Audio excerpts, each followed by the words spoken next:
Today's lecture is on developed economies.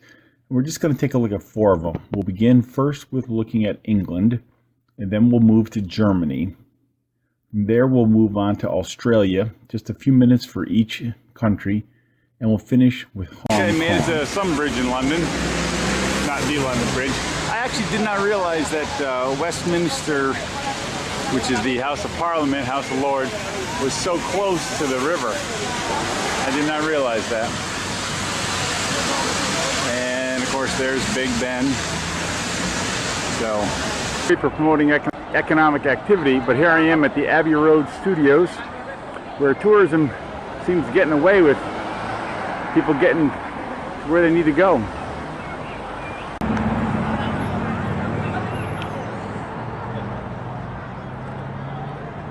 Cars are just forced to wait. It's ridiculous. Here I am at Fleet Street, a name synonymous with news for the last 200 years. But now they give away the bid for free because no one's willing to buy it. Why? Because of the internet. Eventually these guys are going to go bankrupt, and should we bail them out? I think not. Britain certainly has an agriculture section.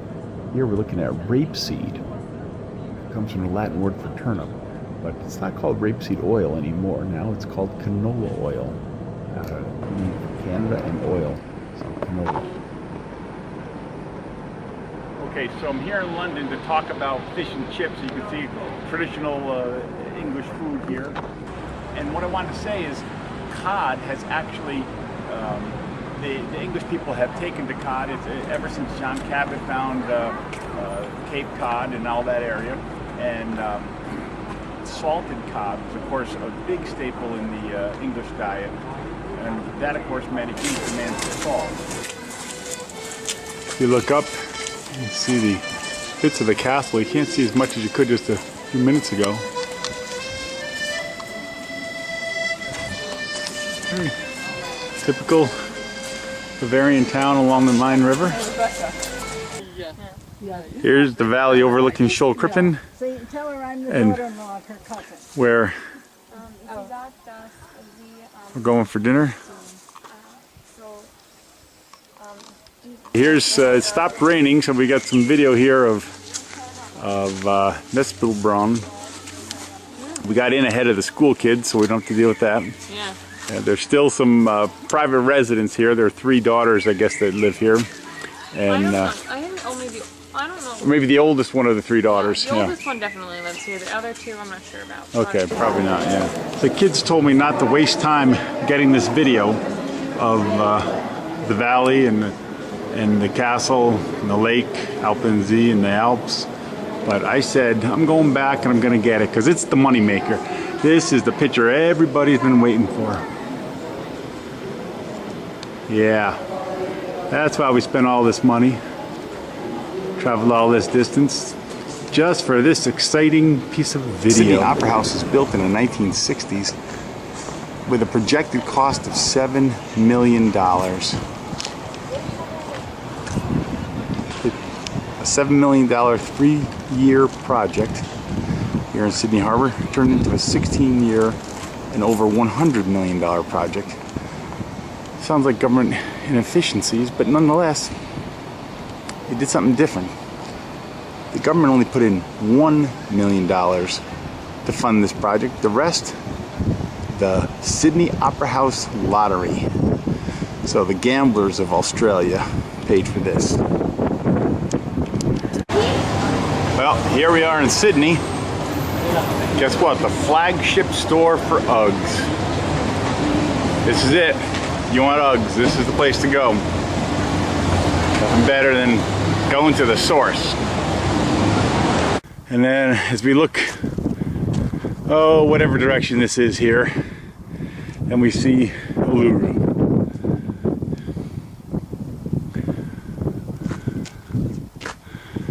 And the campgrounds, that's where I'd be staying if I was here with Keith.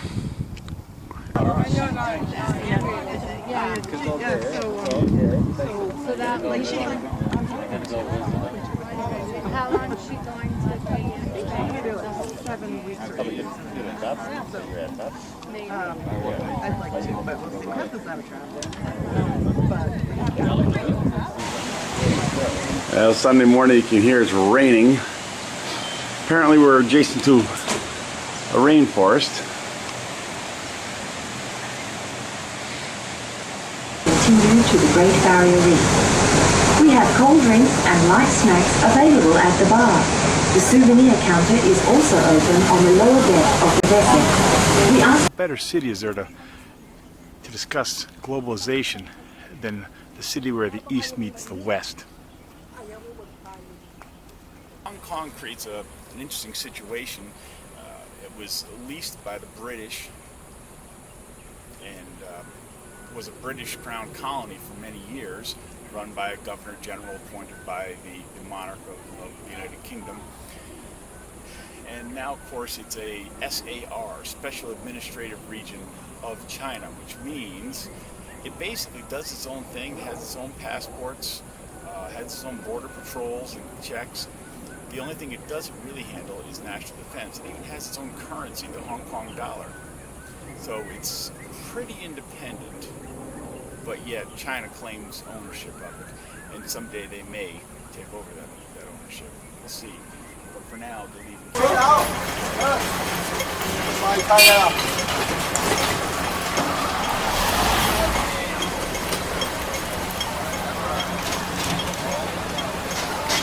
Busy Hong Kong markets.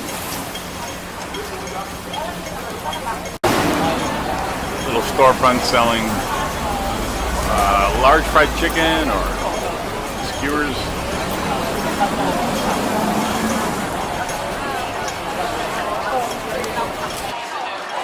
Street vendors set up. Good price.